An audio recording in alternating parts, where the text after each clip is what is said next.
अस्सलाम वालेकुम, my name is ज़वेरिया Tariq और मैं यहाँ मेडिलिंक में काम कर रही हूँ डॉक्टर लुबना इजाज़ के अंडर। वैसे तो हमारे नर्वस सिस्टम के बहुत सारे डिसऑर्डर्स हैं, मतलब नर्वस सिस्टम में कोई प्रॉब्लम हो जाए तो बहुत सारे हमारे पास प्रॉब्लम आ सकते हैं, बहुत सारे हमारे पास डिजीज़ और बहुत सारे सिंड्रोम्स हो सकते हैं। लेकिन जो आज हमने स्पेसिफिक यहाँ पे डिस्क्राइब करना है वो है हमारे पास सीपी, यानी कि सेरिब्रल पाल्सी। तो पूरी वीडियो देखें एंड तक, आप जानें कि सीपी है क्या और इसके साइंस एंड सिम्टम्स क्या हैं। सेरेब्रल पाल्सी क्या है, इसमें क्या होता है, इसकी साइंस और सिम्टम्स और इसकी मैनेजमेंट, कि हम फिज़ियोथेरेपी में इसकी किस तरह से मैनेजमेंट कर सकते हैं, ये आज हम सब पढ़ेंगे आज के सेशन में। सबसे पहले हमारे पास आ जाती है ये चिल्ड्रन है सीपी का। इसको आप देखें, ये ठीक से नहीं चल सकता और इसे बेल्ट लगाकर बिठाया गया है। नेक्स्ट हमारे पास आ जाती है definition. Neurological disorder that affects the child movement, motor skill and muscle tone। अब इसमें क्या है हमारे पास कि ये न्यूरोलॉजिकल डिसऑर्डर्स है, यानी कि इसमें हमारा ब्रेन इन्वॉल्व है जो कि अफेक्ट कर रहा है चाइल्ड की मूवमेंट को, कि चाइल्ड जो है हमारे पास सीपी चाइल्ड वो ठीक तरह से मूवमेंट परफॉर्म नहीं कर पाएगा।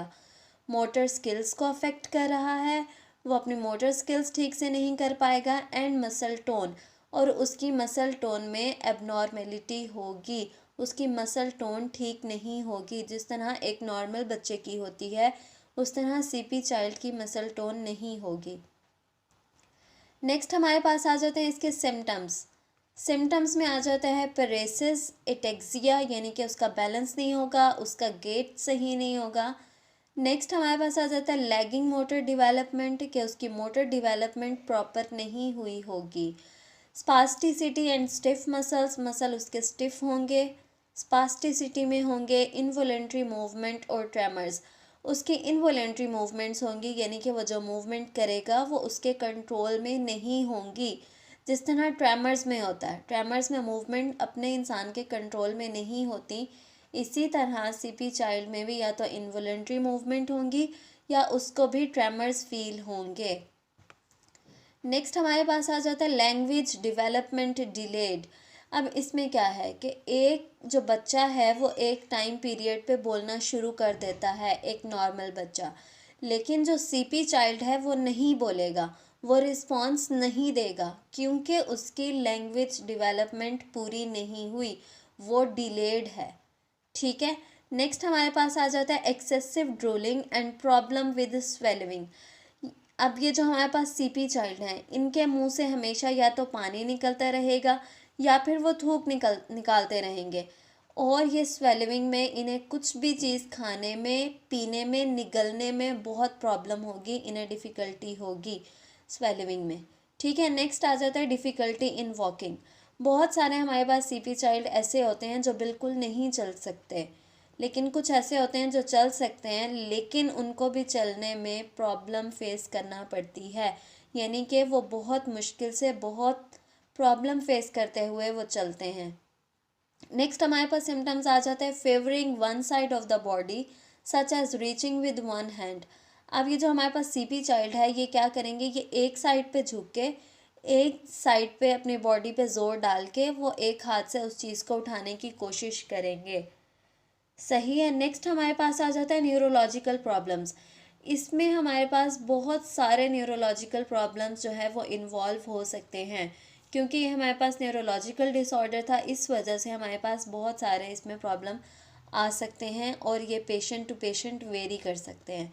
नेक्स्ट हमारे पास आ जाता है डोसेलिटी एंड इरिटेबिलिटी, यानी कि जो उसकी लर्निंग पावर है, उसकी कुछ सीखने की जो ताकत है वो बहुत स्लो होगी सीपी चाइल्ड में।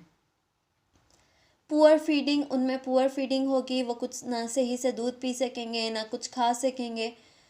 नेक्स्ट है एबनॉर्मल मसल टोन। जिस तरह से हमने पहले बात की कि उनकी मसल टोन जो है वो बिल्कुल एबनॉर्मल होगी, नॉर्मल नहीं होगी।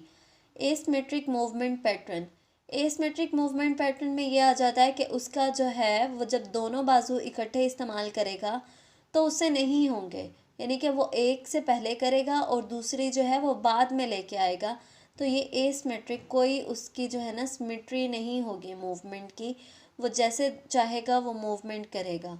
नेक्स्ट हमारे पास आ जाता है डिलेड मोटर माइलस्टोन्स। अब इसमें क्या है कि जिस तरह से हमने पहले बात की कि कुछ बच्चे जो है वो एज के साथ साथ बोलने लग जाते हैं, लेकिन कुछ बच्चे नहीं बोलते, जो सीपी चाइल्ड होते हैं वो नहीं बोलते, तो इसका मतलब है उनका डिलेड मोटर माइलस्टोन है।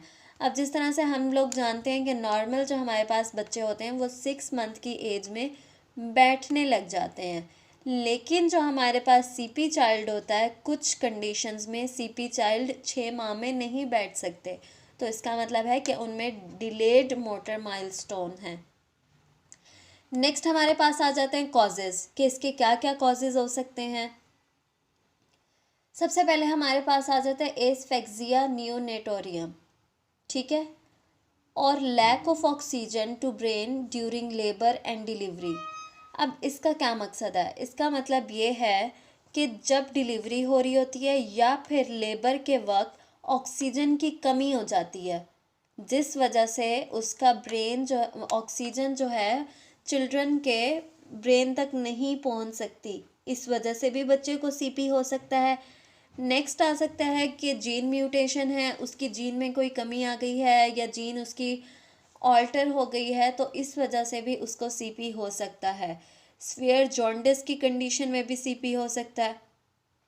नेक्स्ट हमारे पास आ जाता है मेटरनल इन्फेक्शन, यानी कि मदर को ड्यूरिंग प्रेगनेंसी इन्फेक्शन हो गई है किसी भी किस्म की, या फिर ब्रेन इन्फेक्शन हो गई है, जिस तरह से मेनिंजाइटिस इंसेफ्लाइटिस हो जाता है, ब्रेन इन्फेक्शन की वजह से भी हमारे पास सीपी हो सकती है। नेक्स्ट हमारे पास आ जाता है इंट्राक्रेनियल हेमरेज। हेमरेज भी इसकी कॉज बन सकती है कि अगर इंट्राक्रेनियल हेमरेज हो गया तो भी सीपी हो सकता है। Head injuries such as RTA, road traffic accident, fall, child abuse. अब वो क्या कहता है कि या तो रोड एक्सीडेंट भी इसकी वजह हो सकती है, चाइल्ड एब्यूज़ और माँ के गिरने की वजह से भी, अगर मदर जो है वो गिर गई है ड्यूरिंग प्रेगनेंसी या कुछ इस तरह से हुआ है, तब भी हमारे पास सीपी का चांस हो सकता है। नेक्स्ट हमारे पास आ जाते हैं जी क्लिनिकल साइंस क्लासिफाइड एज। अब जो हमारे पास क्लासिफिकेशन है इसकी सीपी की, वो हमने उसे 3 कैटेगरी में डिवाइड कर दिया। सबसे पहले हमारे पास आ जाते हैं सेरिब्रल कॉर्टेक्स। अगर हमारे पास सेरिब्रल कॉर्टेक्स के लेवल पे या सेरिब्रल कॉर्टेक्स में किसी तरह की पाल्सी या लियन हो जाएगी, तो हमारे पास जो सीपी होगा उसे हम कहेंगे स्पास्टिक सिंड्रोम, ठीक है, स्पास्टिक सिंड्रोम हमारे पास होगा। अगर सेरिब्रल कॉर्टेक्स में किसी किस्म की इंजरी या लियन हो जाती है तो हमारे पास वो आ जाएगा स्पास्टिक सिंड्रोम। अगर हमारे पास बेसल गैंग्लिया में किसी किस्म की इंजरी आ जाती है या लियन हो जाती है, तो हमारे पास जो सीपी होगा उसे हम कहेंगे डिस्काइनेटिक सिंड्रोम। नेक्स्ट थर्ड टाइप हमारे पास आ जाती है सेरिबेलम। अगर सेरिबेलम में किसी किस्म की इंजरी या लियन होगी तो हमारे पास जो सीपी आएगी उस टाइप को हम कहेंगे एकाइनेटिक सिंड्रोम, ठीक है। इसकी फर्दर हम डिटेल आगे देखते हैं जी। सेरिब्रल कॉर्टेक्स, अगर सेरिब्रल कॉर्टेक्स के लेवल पे इंजरी हुई है तो क्या होगा, उसको हम सबसे पहले नाम देंगे स्पास्टिक सिंड्रोम का, कि स्पास्टिसिटी हो जाएगी मसल्स में, ठीक है, स्टिफ एंड डिफ़िकल्ट मूवमेंट। अब जब उसके मसल ही स्टिफ हो गए हैं तो जाहिर है मूवमेंट में भी उसको डिफ़िकल्टी फील होगी, ठीक है। नेक्स्ट हमारे पास आ जाता है कि ट्रेमर्स, उसे ट्रेमर्स पढ़ सकते हैं सेरिब्रल कॉर्टेक्स की इंजरी की वजह से। हाइपरटोनिसिटी, स्पास्टिसिटी में हमें पता है कि हाइपरटोनिसिटी हो जाती है। नेक्स्ट आ जाता है सीजर गेट। सीजर गेट में यह है कि बच्चा चल तो सकेगा लेकिन उसकी सीजर गेट होगी, ठीक है, एबनॉर्मल उसकी वॉकिंग होगी, वीकनेस लिम्ब, और लिम्ब में जो है वो उसकी वीकनेस होगी, वो ठीक तरह से प्रॉपर तरह से नहीं चल सकेगा, उसका सीजर गेट होगा और उसके लिम्ब जो हैं वो वीक होंगे। नेक्स्ट हम देखते हैं जी, ये हमारे पास एक चाइल्ड है सीपी चाइल्ड जिसका सीजर गेट है। देख रहे हैं आप लोग कि इसमें जो है वो उसकी एबनॉर्मल वॉकिंग है, नॉर्मल इंसान या नॉर्मल बच्चा इस तरह से नहीं चलता, ये सीपी चाइल्ड की पिक्चर है। नेक्स्ट हमारे पास आ जाता है बेसल गैंग्लिया। अगर लियन हमारे पास बेसल गैंग्लिया में हुई है तो हम उसको कहते हैं डिस्काइनेटिक सिंड्रोम, यानी कि इनवॉलंटरी अनकंट्रोल्ड मूवमेंट। एक तो इनवॉलंटरी मूवमेंट होगी और इतनी ज़्यादा होगी कि हम उसे कंट्रोल नहीं कर पाएंगे, अनकंट्रोल्ड इनवॉलंटरी मूवमेंट होगी डिस्काइनेटिक सिंड्रोम में। नेक्स्ट हमारे पास आ जाता है नॉर्मली स्लो राइमिंग मूवमेंट। ठीक है, अब जो है ना इसमें चाइल्ड की जो है वो राइमिंग मूवमेंट जो है वो स्लो हो जाएगी। नेक्स्ट आ जाता है exacerbated during stress and no sleep. अब वो क्या कहता है कि ये जो कंडीशन है ये जो है वो इंक्रीज कर जाएगी स्ट्रेस में भी, और अगर प्रॉपर स्लीप टाइमिंग नहीं है उस बच्चे की तो ये कंडीशंस जो है वो एग्जैजरेट भी कर सकती हैं। नेक्स्ट हमारे पास ये देखें कि हमारे पास वो सीपी चाइल्ड हैं जिनकी लियन बेसल गैंग्लिया पे हुई है। ठीक है, अब ये देखें इसे। नेक्स्ट हमारे पास आ जाता है सेरिबेलम। अब सेरिबेलम में जब हमारे पास लियन होती है तो हम उसे कहते हैं एकाइनेटिक सिंड्रोम। ठीक है, जाहिर सी बात है सेरिबेलम हमारे बैलेंस कंट्रोल में काम करता है, तो एटेक्सिया को ये अफेक्ट एटेक्सिया कर देगा। ये नॉर्मल जो हमारे पास बैलेंस है उसको डिस्टर्ब कर देगा। डिस्टर्ब्ड सेंस ऑफ बैलेंस, नहीं बैलेंस रहेगा, वो ठीक से नहीं चल पाएगा। Wide based gait intentional tremors. अब वो क्या कहता है कि उसकी गेट जो है वो वाइड हो जाएगी, वो बहुत ज़्यादा वाइड गेट बना के चलेगा, और उसके अलावा जो है उसको इंटेंशनल ट्रेमर्स फील होंगे। नेक्स्ट हमारे पास आ जाता है, ये देखें हमारे पास ये एक सीपी चाइल्ड है जिसका लियन जो है वो सेरिबेलम पे हुआ है, जिसका बैलेंस नहीं है, उसको हमने क्रचेस दिए हैं उसके बैलेंस मेंटेन करने के लिए। ठीक, पास आ जाता है एसोसिएटेड कॉम्प्लिकेशंस।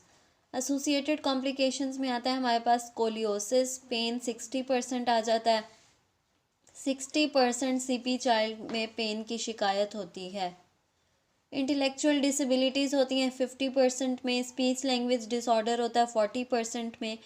एपिलिप्सी 30% में होती है चिल्ड्रन में। ब्लैडर प्रॉब्लम जो है वो 50% में होता है। नेक्स्ट आ जाता है हमारे पास कि स्लीप डिसऑर्डर हो सकता है 20% में। हेयरिंग इम्पेयरमेंट 15% चिल्ड्रन में। विजुअल इम्पेयरमेंट हो सकती है, हिप डिस्प्लेसमेंट हो सकती है, और बिहेवियरल इश्यूज आ सकते हैं। नेक्स्ट आ जाता है हमारे पास MRI इफ़ कॉजेज़ अननोन। हम MRI तब करवाते हैं जब हमारे पास CP की कॉज जो है वो अननोन हो।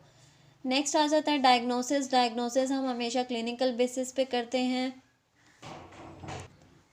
हम सिर्फ चिल्ड्रन के सिम्टम्स को देखते हुए हम उसका डायग्नोसिस बनाते हैं, उसके अलावा कोई और स्पेसिफिक तरीका नहीं है।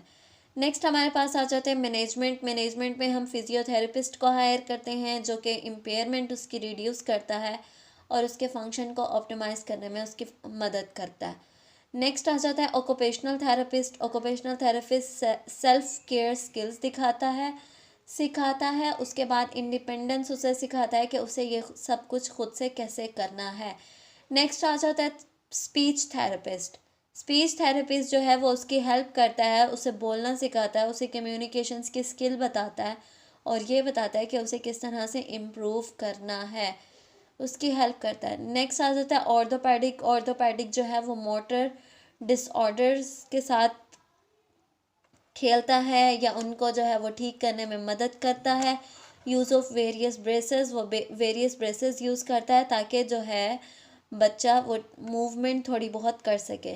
नेक्स्ट हमारे पास आता है न्यूरोलॉजिस्ट, साइकोलॉजिस्ट, यूरोलॉजिस्ट और नेक्स्ट हमारे पास आ जाते हैं पीडियाट्रिशियन। नेक्स्ट हमारे पास है जी सम अदर कॉजेज़, और दूसरी कुछ और कॉजेज़ भी हो सकती हैं। 80% CP due to perinatal antenatal problems. अब ये जो क्या कह रहा है कि 80% CP जो होता है हमारे पास वो एंटीनेटल और पेरीनेटल प्रॉब्लम्स की वजह से हो जाता है। 20% आफ्टर न्यूनेटल, 20% न्यूनेटल के बाद होता है। प्री मेच्योरिटी की वजह से भी हो जाता है। मल्टीपल प्रेगनेंसी, अगर किसी एक वुमेन को मल्टीपल प्रेगनेंसी हो रही है तो उस वजह से भी सीपी हो सकता है। नेक्स्ट हमारे पास आ जाता है इंट्रा यूटेराइन इन्फेक्शन। अगर मदर को इंट्रा यूटेराइन इन्फेक्शन है तो उस वजह से भी, या फिर फीटल स्ट्रोक, फीटस को किसी भी तरह का स्ट्रोक हुआ है या मदर जो है वो गिर गई है तो उस सूरत में भी सीपी हो सकता है। थैंक यू सो मच, आज के लिए इतना ही।